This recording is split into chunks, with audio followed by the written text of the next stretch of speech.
Hello guys and welcome to another log of DORUmon Dim, and for today's log we have Airdramon, or if you think about its origin of its name, it's more like Airdramon.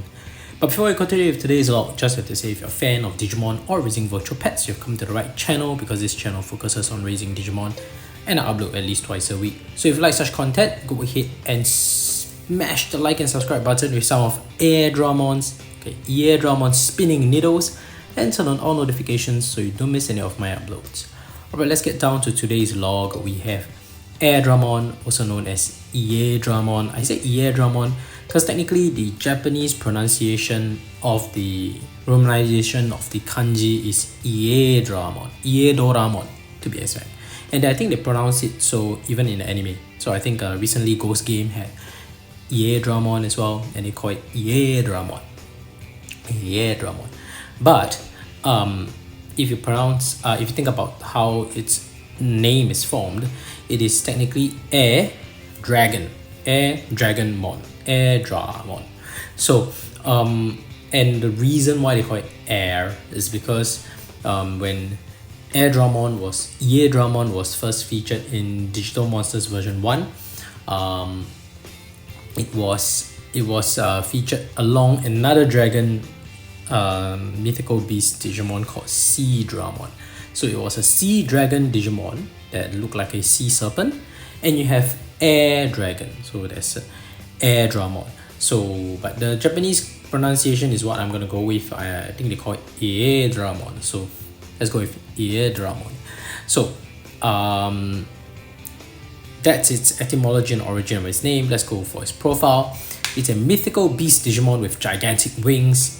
Airdramon is an extremely valuable monster and is thought to be close to a god.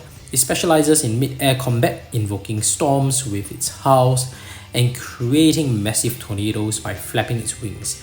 It has a brutal nature with a high intelligence to match.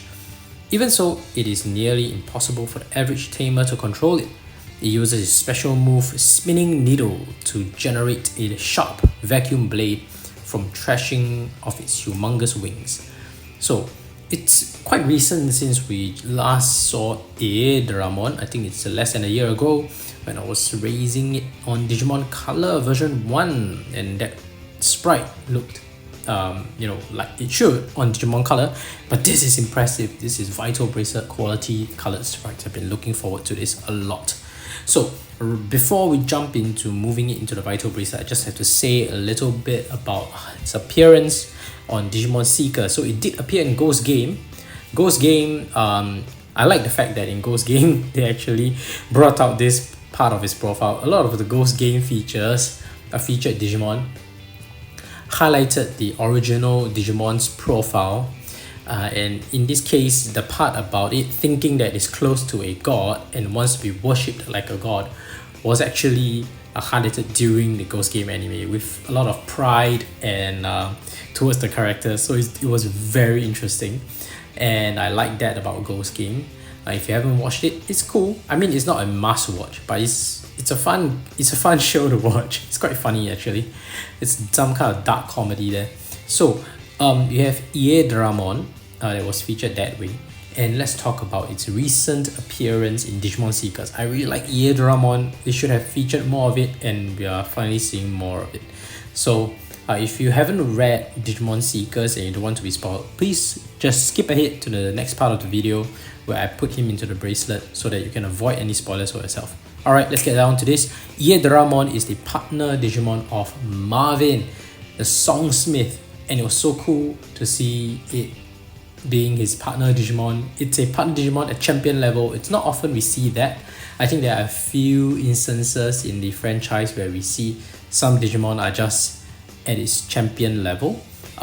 We have a what's the other? Yeah, I think in Digimon Seekers they didn't show what was Marvin's rookie Digimon, rookie form for his Digimon. So I think it's just a champion level Digimon partner. So I think our first Digimon adventure, we have Hikari, who had Tailmon or Gatomon, also known as Gatomon in dub.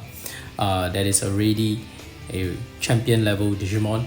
I think in Digimon Tamers you also have Leomon as a partner partner Digimon that is already at champion level. So there are a few instances, and Airdramon is one of them in Digimon Seeker. So that's cool. I know Airdramon is technically not the canon or the most canon evolution to Black Agumon. So Black Agumon, you would have expected the first line that I always raise to be a most canon evolution. I mean, I have a tendency to do so, but in this case, it's not exactly the most related evolution. But that's Digimon, right? It can just evolve in many forms anyway. That's the whole point, right? It has like what, 3 different evolution lines anyway. But in this case, I'm evolving to Airdramon first because I just really want to get Airdramon. I'm looking forward to it. And in some weird sense, Black Agumon, if you haven't read the story, it is closely related to Aidramon's tamer. So Black Agumon's tamer is our poor side mentioned character Saya, who is definitely very close to Tartarus. Very close, you know what I mean by very close. And Marvin is almost like a right-hand man to Tartarus as well. So Airdramon is Marvin's right-hand man. Saya was Tartarus's love interest. So they are closely related through Tartarus. But anyway, Airdramon is cool. Let's check out the sprite on the Vital Bracelet, shall we? See you on the bracelet. Airdramon. Transferring.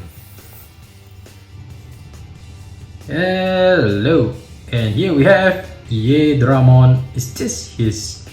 wait a minute. Is this his idle animation? Oh, that's his idle animation. He's flapping his wings.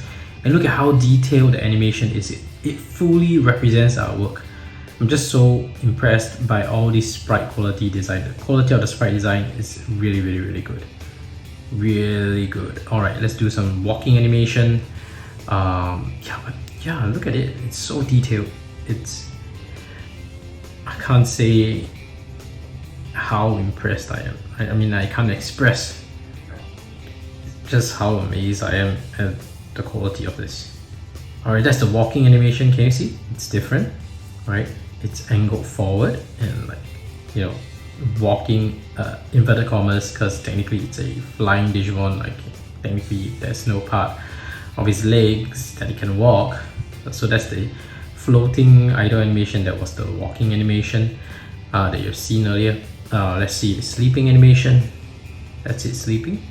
Ooh, looks really peaceful when it sleeps. And it sleeps vertically as well. Interesting. Interesting.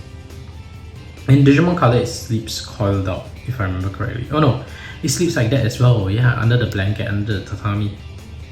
Yeah, it sleeps upright. That's cool. That's cool. Yeah, so it's consistent even across the older versions of the black and white or Digimon Color as well. It sleeps in the tatami, but it sleeps upright. Now that I think about it, makes sense. Let's see the punch animation. We have the punch animation. Come on. Boom. Oh, it's lifting the barbells. This is a... what's this? It's a deadlift up to military press. And I mean, at least that's how I would lift it. Anyway, ooh, nice. Very, very consistent lift. Good form over there, Airdramon. Let's see the dash animation. Alright, whoa, do you see that? The way it's like flying, it's flying in a more aerodynamic form, more streamlined for maximum speed. That's how it dashes. Plenty of dashes coming up, so we'll see more of that. Why? Because the battle simulation for Airdramon is going to be more complex. Oh, okay, I didn't expect this. Alright, Airdramon versus Airdramon. This could work.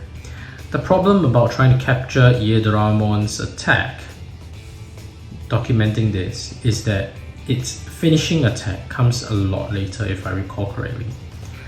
And he could very well finish his opponent or get finished before we even capture it. So I was cautious. Very cautious. Oh, okay, it's a second round. And there we go, that's done. Okay, I was overthinking it because, you know, I was really concerned about how many battles I might end up making Airdramon fight. Because Airdramon, if I take too many battles to capture both attacks, secondary and primary, and it's extremely worrying if their finishing move comes a lot later, I might have to fight too many battles because Aidramon's evolution conditions are so complex. If you look at it, it's low, but it's so close together. See, it can evolve into Metal Tyrannomon, and it's 8 PP and 10 battles. But Gigadramon is 8 PP and 8 battles. Right, I'm not really looking at the vital values. It's we're way past that point. And then Megadramon is 8 PP again with 4 battles. So everything is 8 PP. I can't control via phase points. I can only control it via the battles. So if I make him battle too much, I might evolve into something else that I don't want him to yet. Not that I don't want it, but I try to keep the evolution line in an interesting way according to the codex, so that I can talk about how it's related in Digimon Seekers. So yeah, I was really cautious, and at least I didn't blow it, so I'm happy with that. So that's cool. I really like Gigadramon being featured here as well. So we'll talk more about that when we get there. Anyway, that's it for Airdramon. If you haven't already, please go ahead and pin the like and subscribe. Pin the like and subscribe button with spinning needle from Airdramon, and turn on all notifications so you don't miss any of my uploads. Thank you for watching, and see you in the next video. Bye bye. Oh man, look at the sprite. It looks so pretty. Oh, it looks so good. It just looks so good. Nice one, Bandai.